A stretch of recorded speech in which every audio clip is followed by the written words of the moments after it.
Friends, welcome back to our channel. The world has been a whirlwind of activity lately, and there's a lot to dissect. Today, we're diving into a situation brimming with tension, potential, and historical echoes. The brewing conflict in the North Caucasus. So let's get into it. Russia, a nation already grappling with war, faces not only external pressures, but also the looming specter of internal strife. The Ukrainian conflict has reached a grinding stalemate, while simultaneously, the specter of a civil war within the multinational Russian Federation intensifies with each passing day. One of the most volatile regions within this complex structure is, without question, the North Caucasus. Attention has now turned sharply towards Chechnya. As the Russian Federation finds itself cornered in its Ukrainian campaign, the probability of Moscow succumbing to internal fractures is growing increasingly plausible. The Chechen people, who have long maintained a fierce resistance against Russian control within their rugged mountainous terrain, now burn with a renewed passion for liberation. This tenacious and resolute group, who have already inflicted considerable damage on Russia during two significant wars, are preparing to settle the scores for the barbarities that have led to the loss of their ancestral homes, villages, and cultural heritage over so many years. The collapse of the Soviet Union in 1991 saw Chechnya declare its independence from Russian jurisdiction. However, this movement rapidly escalated into a bloody clash with the commencement of the First Chechen War in 1994. The Russian military invaded Chechnya with heavy bombardment and brutal suppression, yet failed to secure the easy conquest they had anticipated. In 1996, Russia experienced what could be called a defeat, and Chechens gained de facto independence. Then in 1999, the Second Chechen War broke out.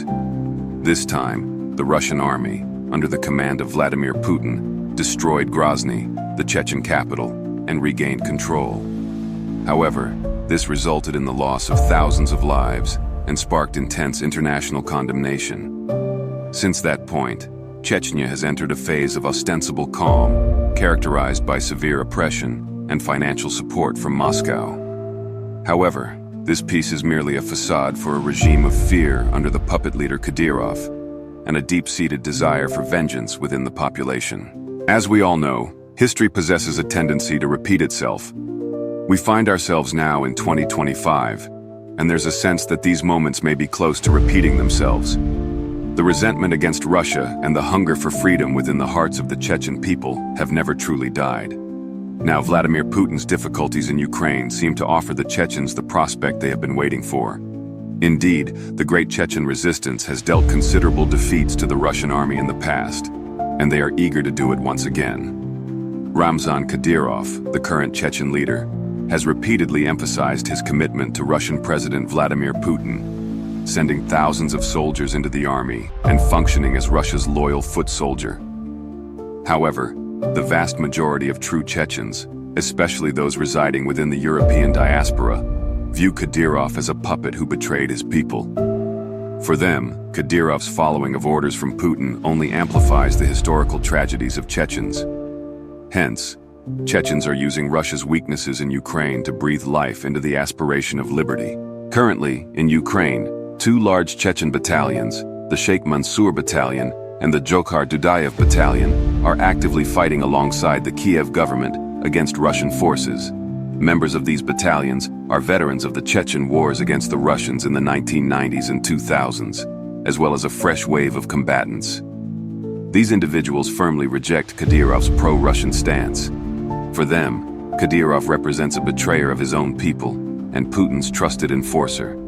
These Chechen warriors have stated that, much like they defended their homeland from Russian aggression previously, they now stand alongside the Ukrainian people, fueled by the anger of so many years, deprived of their youth in the mountains. They assert that their lives have been reduced to ashes on a battlefield.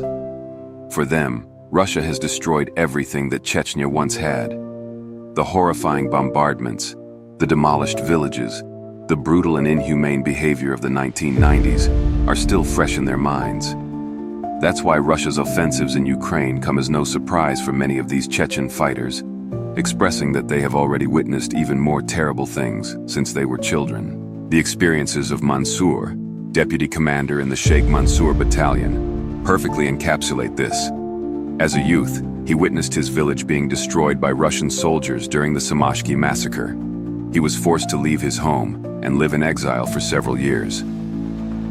Now he stands as one of the thousands of Chechen combatants who have rushed to Ukraine, declaring that wherever Russia is oppressing people, they will stand against it. Mansour stated, "They seized my home, my land, and my loved ones. They stole everything from me. I have no choice but to stand against them." Since the beginning of 2022, these two battalions, the Sheikh Mansour and Jokhar Dudayev, have provided invaluable assistance to the Ukrainian army.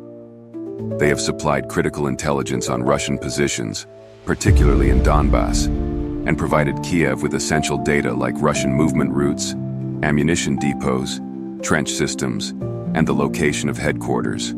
All of this critical information has been gathered through the guerrilla experience of the Chechen fighters and relayed to Ukrainian command.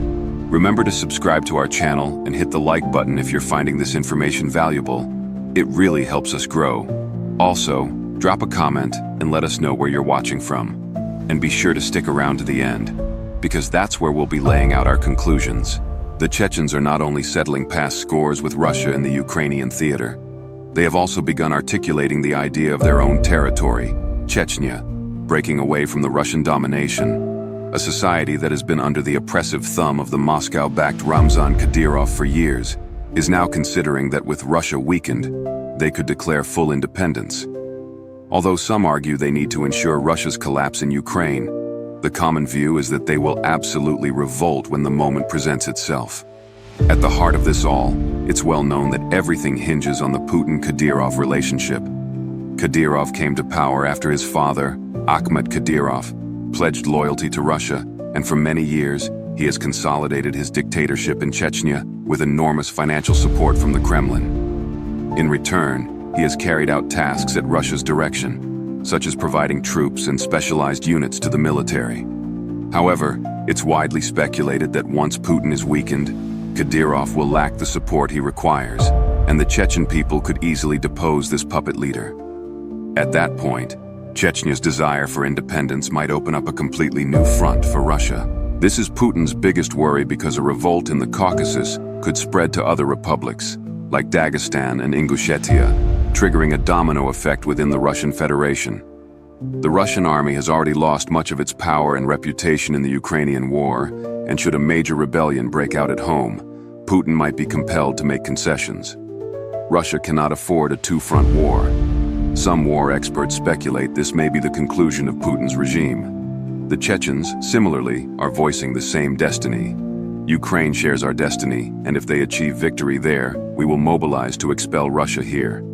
The current state of affairs is highly concerning for Putin. Russia's adventure in Ukraine is serving to inflame such a society in such a location. Once more, the Chechens, who, in the recent past, spoke of a 400-year reckoning, continue to say that from Tsarist Russia to Stalin to Putin, everyone has pushed on us, but we did not die. The crucial question now being voiced on mountain peaks is how can full independence be realized in Chechnya while Russia is in turmoil? Many, from exiled leaders to battalions, are awaiting that crucial moment. This powder keg in the Caucasus, ready to ignite, closely watches every development in Ukraine.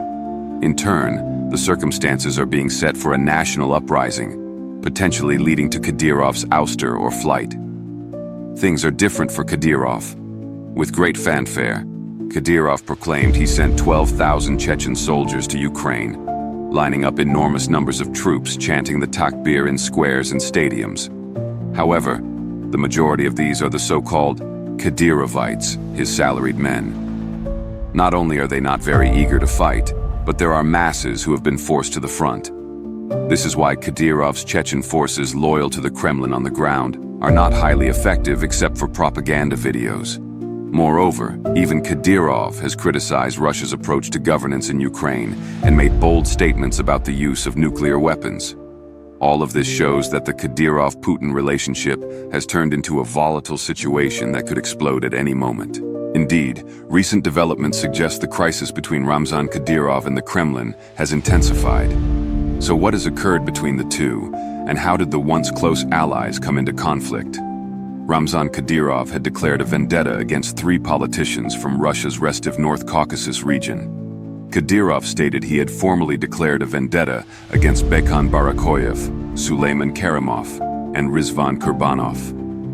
Kadyrov accused the trio of plotting to assassinate him and taking control of Russia's major online retailer Wildberries from Vladislav Bakalchuk's estranged wife. The Chechen leader has vowed to help Bakalchuk win back his wife and prevent the e-commerce giant from merging with advertising conglomerate Rus. Moreover, Kadyrov called for a sequence of criminal investigations against those who safeguarded Wildberries from Moscow. Anton Gerashchenko, once an advisor to Ukraine's interior ministry, stated that the dispute between Karimov and Kadyrov was the most serious in a decade. As these conflicts escalate, the Kremlin can merely observe. Moscow no longer seems capable of containing or managing this conflict. There are rumors that the Russian National Guard and Interior Ministry forces will be redeployed to the North Caucasus. It's also possible that army groups will be reinforced. However, all of this is speculation at the moment. In essence, Kadyrov, through his actions, is sending a message to Putin: "You are not my boss. I am not part of Russia." We are observing that Vladimir Putin has quietly accepted this message and has not taken any action to overthrow Kadyrov. We even think the Kremlin will negotiate with the Chechen leader. Otherwise, a discontent Chechnya could declare its secession from the Russian Federation, a very substantial risk for the regime. Putin would then be obliged to withdraw his troops from Donbass and send them to Chechnya, which could effectively mean the end of his rule. Currently, Putin is more dependent on Kadyrov than Kadyrov is on Putin. Yes, Chechnya receives financial support from Russia, but in principle, the Chechen leader could cut ties with Moscow and gamble everything. Kadyrov has already amassed resources and is fairly self-sufficient. Putin and his security officials understand this, so they will again accept the situation. What happens if Kadyrov's rule falls apart, or if he himself withdraws from the situation due to a number of health issues? That is the pertinent question. The Chechen leader, who has been gaining authority under Russia's sponsorship since the beginning, will not feel safe in the area if Putin weakens. In such a situation, the Chechen opposition could revive the dream of an independent Republic of Ichkeria. The battalion named after Dzhokhar Dudayev, who served as head of state during de facto independence in the 1990s, is already displaying signs of this. They say if victory is accomplished in Kiev, we will end the Russian domination in Chechnya. They assert that should history present them with another opportunity, they will not stop liberating Chechnya. The realization of such a declaration of independence would, of course, create massive internal turmoil within the Russian Federation, because once Chechnya revolts, other republics like Dagestan, Ingushetia, Kabardino-Balkaria, Karachay-Cherkessia, etc., could also mobilize, saying, why shouldn't we challenge Moscow too? On the other hand, Putin's army is already battered, exhausted, and demoralized in Ukraine. Chechens view this as the ideal opportunity. Many Chechen families who have been suppressed under Kadyrov's rule of fear for years think that if the Kremlin's grip weakens, they will be saved. Not only those who live there, but also tens of thousands of Chechens who have fled abroad and live as a diaspora in Turkey, Europe, and the Middle East might return to their homeland and fight for independence. Such an uprising would mean a new civil war within the Russian Federation. This scenario is what gives Putin nightmares because, while he expects triumph in the war in Ukraine, Chechnya declaring de facto independence again is a development that might pave the way for the division of Russia. Moreover, the Western world might not be as hesitant as before to recognize Chechen independence. In the mid-1990s, the Chechen struggle did not find much support in the international arena. But now, thanks to Ukraine, the West, which has turned against Russia in every manner, will perhaps extend a diplomatic hand to the Chechens. As a symbol of this, the Ukrainian parliament recently passed a resolution condemning Russia's occupation of Chechnya in the 1990s and recognizing the persecution of the Republic of Ichkeria. Kiev has also frequently stated that it stands with the Chechens and does not acknowledge Kadyrov as their legitimate leader. Within this Kiev, Munich, Paris axis, the Chechen issue might begin to be debated again. The impact of this is already being observed in Moscow. Kadyrov has been criticizing such diplomatic actions, asserting that this constitutes interference in Chechnya's internal affairs. Additionally, Chechnya is a region characterized not only by nationalist movements, but also by its religious background. Many Chechen identities are religious and conservative and characterize their resistance against the Russians as jihad. This adds another complexity for Russia. Even though Kadyrov resorts to strange propaganda, such as attempting to make it look like fighting on the side of Russia is jihad, most Chechens do not believe it. For them, real jihad is the fight for freedom, only when homeland and life are at stake. In other words, defending the homeland and expelling the invaders. Therefore, they say that they have the same scenario in Ukraine. Russia is an invader of Ukraine's liberty and homeland, so it is jihad to stand by Ukraine. There are many Chechens who assert that Kadyrov is distorting Islam, and this is confirmed in the genuine meaning of jihad.